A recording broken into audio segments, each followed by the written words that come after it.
Every casino floor you've ever walked onto does the exact same three things, whether you've noticed it or not. No clocks anywhere on the walls, no windows to check the time outside, and a floor plan that somehow makes it strangely hard to find your way back to the exact door you walked in through. Most people already have an explanation ready for this, long before they've actually stopped to think it through carefully. The casino is manipulating you, they say, deliberately disorienting your sense of time on purpose, so you lose track and keep playing longer.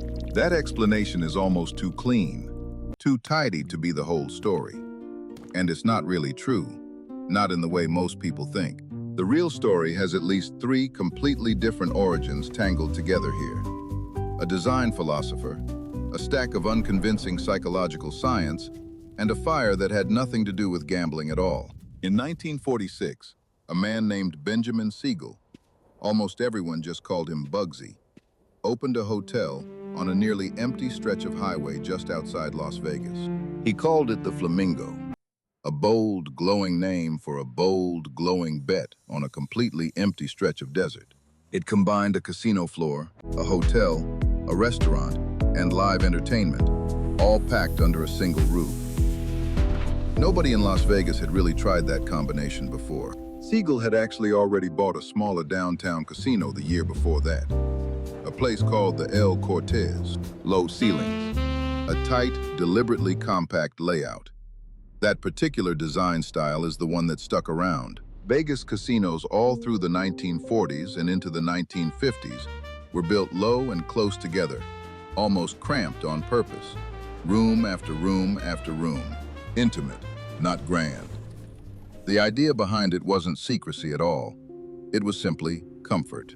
A small enclosed room just feels safer, warmer, more human than a wide-open hall ever could. That's a basic instinct architects had understood for centuries before casinos ever existed.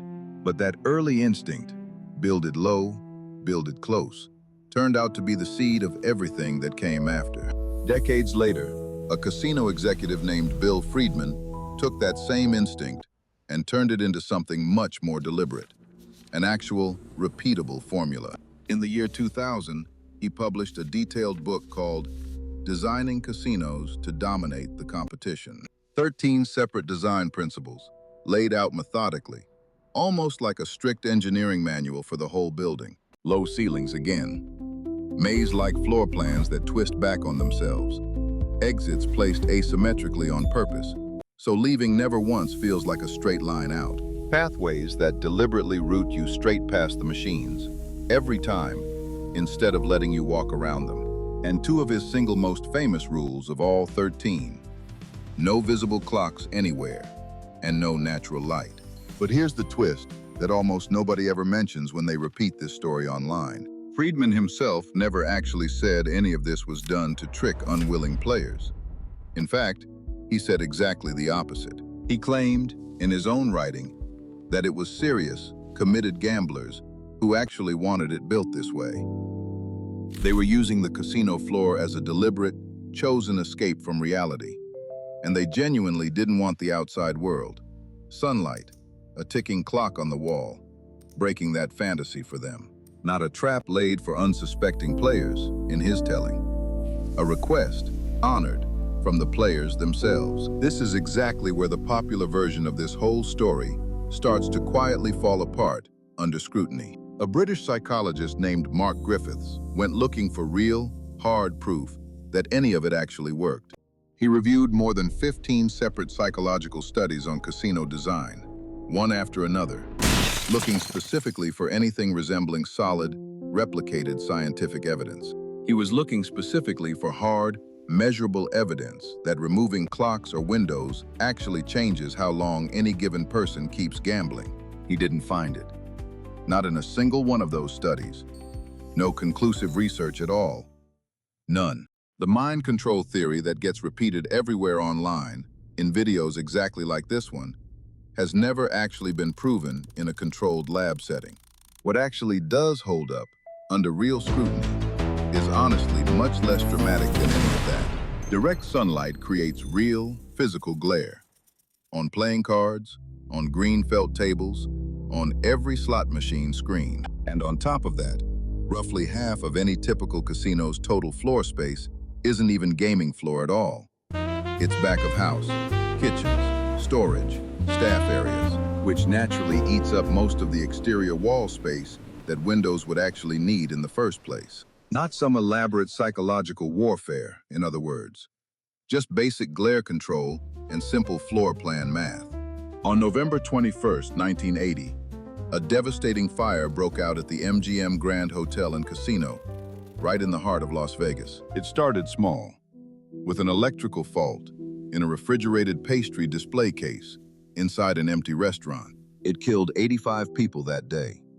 It injured roughly 700 more, some critically, in what remains one of the deadliest hotel fires in American history. Smoke climbed up through the elevator shafts and stairwells like a chimney, pouring into the hotel tower high above, filling floors that had nothing to do with the fire at all. Some of the people who died had done exactly what they were supposed to do: run for the stairwell exits. The doors locked behind them the moment they shut.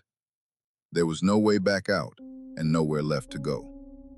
Within about 3 months of the fire, Nevada rewrote its building and fire codes into some of the strictest life safety rules found anywhere in the entire country. Sprinklers were retrofitted into every existing hotel taller than 55 feet, with no exceptions allowed. Every future building 3 stories or higher would now be sprinklered by law, permanently. Exit doors were banned outright from ever locking behind someone trying to leave the building. Stairwells and elevator shafts were completely re-engineered, redesigned to stay pressurized so that smoke could never climb through them again. A second fire at the Las Vegas Hilton just months later killed 8 more people and erased any remaining political resistance to reform. That's the part of modern casino design nobody ever credits to a psychologist or a design consultant. It came from a tragedy, and from lawmakers who simply refused to let it happen again. Ever. So, why don't casinos have clocks or windows?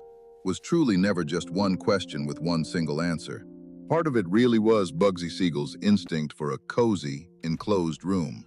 All the way back in 1946. Part of it was Bill Friedman formalizing that same instinct into a rule book of 13 principles most gamblers have never heard of. Part of it is a psychological theory that sounds airtight, yet has never once been proven across 15+ separate studies. And the part that actually reshaped the building codes had nothing to do with any of that.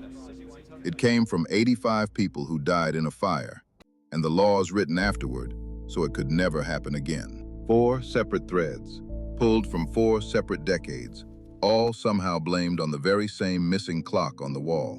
And now, quietly, some of the newest casinos are adding windows back in. Skylights, natural light, pouring across the gaming floor. Not because the old theory was ever disproven, but because the modern casino isn't just selling you a fantasy anymore. It's selling you an entire resort.